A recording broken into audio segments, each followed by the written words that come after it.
তোমাদের কাছে একটি অনুরোধ যে তোমরা প্রতিটা গল্প, প্রতিটা কবিতা, প্রতিটা নাটক তোমরা নিজেরা পড়ে আনন্দ উপভোগ করো। ভিডিওটিতে আমি আমার যে ভাবনা প্রকাশ করতে চলেছি সেই ভাবনাই যে তোমাদের মানতে হবে এমন কোনো কথা নেই। তাই তোমরা প্রতিটা রাইটিং নিজের মনের মতো করে পড়ে নিজে আত্মোপলব্ধি করো।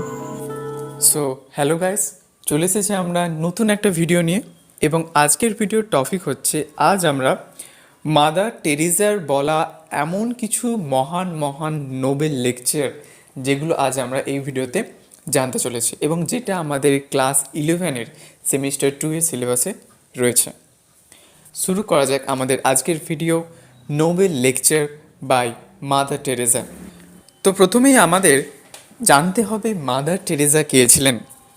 মাদার টেরেসা এই পৃথিবীতে জন্মগ্রহণ করেন 1910 সালে এবং তিনি তার শেষ নিঃশ্বাস ত্যাগ করেন 1997 সালে।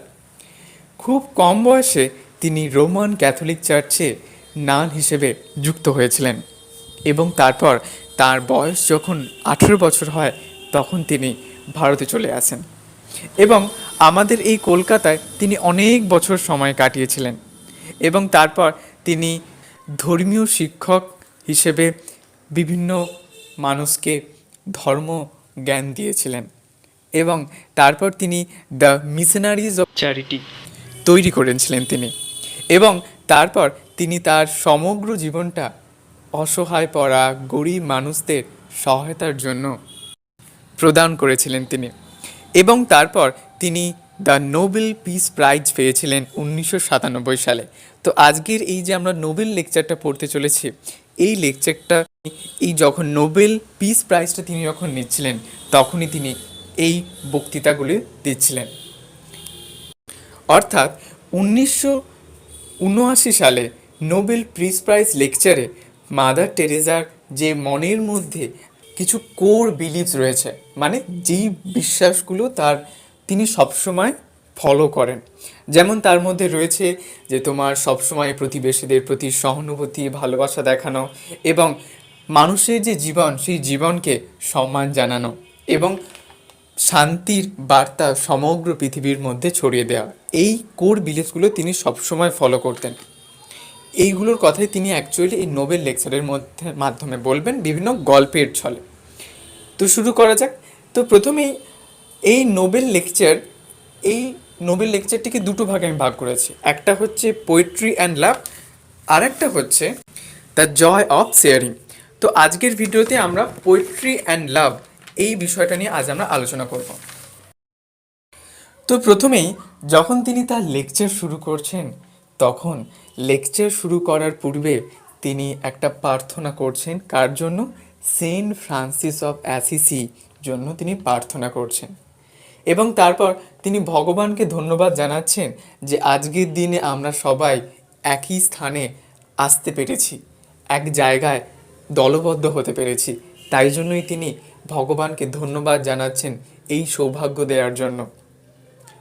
এবং তারপর তিনি বলছেন ভগবান জিসাস ক্রাইস্টই তৈরি করেছিলেন এই সমগ্র পৃথিবীতে শান্তির বার্তা ছড়িয়ে দেওয়ার জন্য, তাই জন্য তিনি বলছেন যে ভগবান তেমনি আমাদেরও তৈরি করেছেন জগতের কাছে শান্তির বার্তা ছড়িয়ে দিতে এবং নিজেকে ভালোবাসতে বলেছেন তিনি।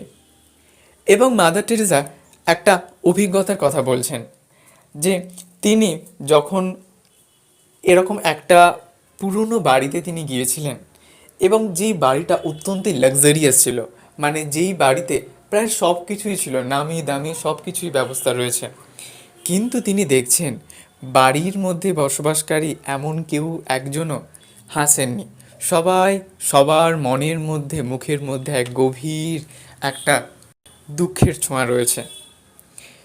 এবং তিনি জানতে পারলেন যে বাড়ির মধ্যে বসবাসকারী মানুষদের মধ্যে এরকম দুঃখের ছোঁয়া রয়েছে কারণ তাদের যে সন্তান তাদেরকে ভুলে গেছে, তাদের বাবা মাকে ভুলে গেছে, ভুলে গিয়ে তাদেরকে এই বাড়িতে রেখেই ছেড়ে চলে গেছে। তো এই গল্পটার মধ্য দিয়ে মাদার টেরেসা আমাদেরকে যেটা বলছেন যে জীবনে শুধুমাত্র অর্থ, জমি এইসব থাকলেই যে জীবনে আনন্দ থাকবে এমন কোনো কথা নেই। নিজের মধ্যে ভালোবাসা, সহানুভূতি, করুণা এই সকল জিনিসগুলো থাকলেই আমাদের মনে মধ্যে এক গভীর শান্তি, গভীর আনন্দের একটা স্রোত বইতে থাকে। এবং মাদার টেরেসা বলছেন, প্রায় আমরা দেখে থাকি অনেক বাড়িতে পোভার্টি রয়েছে, মানে দারিদ্রতা রয়েছে এবং ভালোবাসার অভাব রয়েছে, এরকম অনেক বাড়িতে আমি দেখে থাকি। এবং মাদার টেরেসা বলছেন যে পশ্চিমের দিকে এরকম অনেক ইয়ং চিলড্রেন রয়েছে যারা খুব কম বয়সে ড্রাগ অ্যাডিক্টেড হয়ে গেছে। কারণ কি?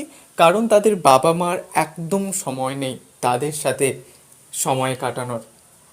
এবং মাদার টেরেসা মনে করছেন যে আমাদের জগতে, এই মডার্ন জগতে শান্তির সব থেকে ধ্বংসকারী প্রক্রিয়া হচ্ছে অ্যাবর্শন। অ্যাবর্শন মানে হচ্ছে কোনো সন্তান জন্মের পূর্বেই সন্তানকে যখন মেরে ফেলা, মায়ের গর্ভে থাকা অবস্থাতে, সেটাকে আমরা বলি অ্যাবর্শন। এবং এখানে মাদার টেরেসা বলছেন এটা হচ্ছে একটা ডাইরেক্ট মার্ডার, যখন কোনো মা তার সন্তানকে জন্মের পূর্বেই মেরে ফেলে, এটা হচ্ছে ডাইরেক্ট মার্ডারের সমান। এবং মাদার টেরেসা বলছেন অ্যাবর্শনের থেকে, তার থেকে যদি কোনো সন্তানকে তুমি অ্যাডপ্ট করো, যাদের বাবা মা নেই, তাদেরকে নিজের পরিবারের মধ্যে এনে তাকে বড় করে তোলা, এতে আরও অনেক ভালো। এবং তারপর মাদার টেরেসা বলছেন গরিব মানুষেরা অত্যন্তই মহান মানুষ, কারণ তারা অনেক কিছু জিনিস আমাদের শিখিয়ে দেন, কিভাবে ভালোবাসাকে কন্ট্রোল করতে হয় নিজের থেকে, এবং তারা অনেক মহান মহান লেসন আমাদেরকে দিয়ে থাকেন। এবং সব থেকে বড় জিনিস, তাদের মূল্যবান বিশুদ্ধ যে ভালোবাসা, একদম পিওর যে ভালোবাসা, সেই ভালোবাসা আমাদের দিয়ে থাকেন। এবং মাদার টেরেসা একটা গল্প বলছেন যে এরকম একজন অসহায়, অসুস্থ পড়া একটা মেয়েকে তিনি দেখাশোনা করেছিলেন। এবং মেয়েটা যখন তার শেষ নিঃশ্বাস ত্যাগ করবে, তখন ত্যাগ করার পূর্বে মাদার টেরেসাকে বলেছিলেন থ্যাংক ইউ। তো এই যে গল্পটার মধ্য দিয়ে মাদার টেরেসা আমাদেরকে দেখাচ্ছেন যে জীবনে যত কিছুই করো, অসহায় পড়া মানুষের পাশে যদি তুমি একবার দাঁড়াতে পারো, তার মনের অন্তর থেকে যদি একবার কোনো কথা তোমার জন্য বের হয়, সেই কথার দাম মূল্যবান, অত্যন্তই মূল্যবান, সেটা কোনো অর্থ দিয়েও তুমি কিনতে পারবে না।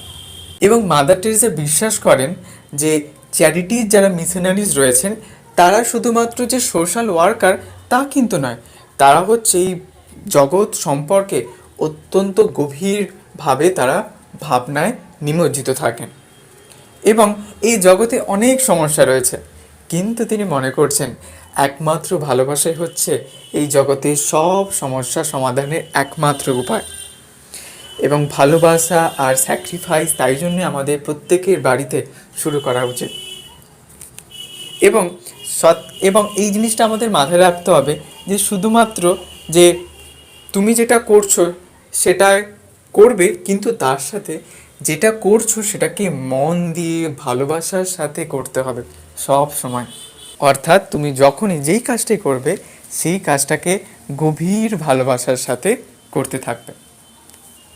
তো এই ছিল আমাদের আজকের প্রথম ভিডিও, পার্ট 1, মাদার টেরেসার নোবেল লেকচার।